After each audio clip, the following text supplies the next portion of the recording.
What happens after your partner has cheated, looked at corn, and he tells you, or she tells you, I need space and I only want to give a certain percentage into this relationship? I cannot tell you how many women have commented, left me messages. I've had calls with women, and this is like a common theme I keep seeing. So here's a couple thoughts that I have with this. Number one, marriage is not 50-50. And in recovery, one of the things that my therapist said to me, because I said something similar, I said, well, my husband wants to give 100% and make this work, right? Because I'm giving him a second chance. I only want to give 20%. I want to keep my eyes open for other people out there because I'm hurt, I'm wounded, and I want a plan B. That's what it really is. I want a plan E versus just plan A. I want to be safe. I want to keep my options open. And so my counselor said to me at the time, my therapist said, Eileen, if you want this to work, you have to give this 100%. There is no 50, there is no 20. You give this 100%.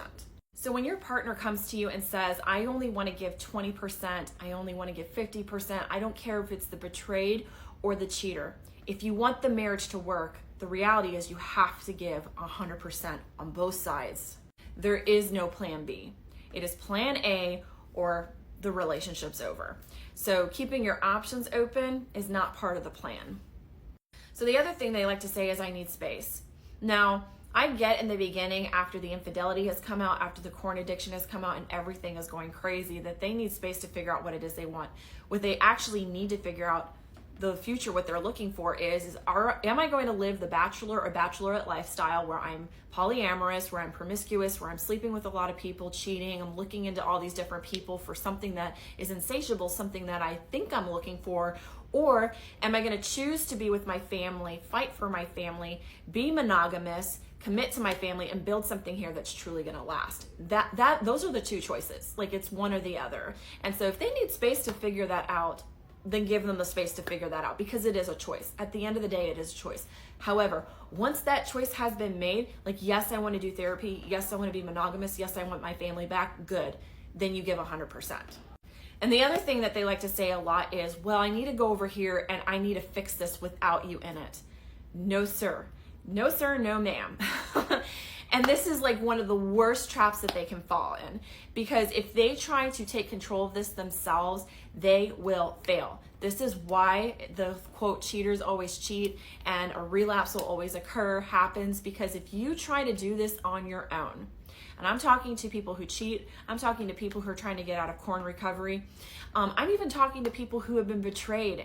If you try to do this on your own, healing or recovery, it's going to be a very, very difficult process. In fact, it may even be impossible. We do not see a lot of people come out with healing or recovery if they try to do this on their own. You have to navigate and identify a lot of things that you can't even begin to uncover because you have been so avoidant with the emotions that are dark, that are deep, that are difficult to process. And so that is why it is so essential that you have someone to help you navigate, to help you concentrate, to help you even just process what it is that you need help with.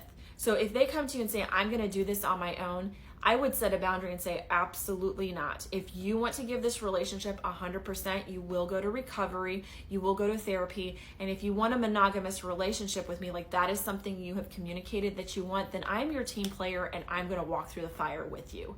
Like, I'm going to walk through the fire with you on this, and we're going to get through this together, not separate, not as individuals. We're going to get this through together. I don't care if you're the bad guy. I don't care if you've been bad. I don't care about all those things I don't care if you're buried deep in shame.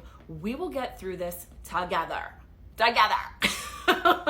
So don't let them say, I'm going to go over here and be an Eeyore and figure this out myself. Bull. Get your butt over here. Let's figure this out together.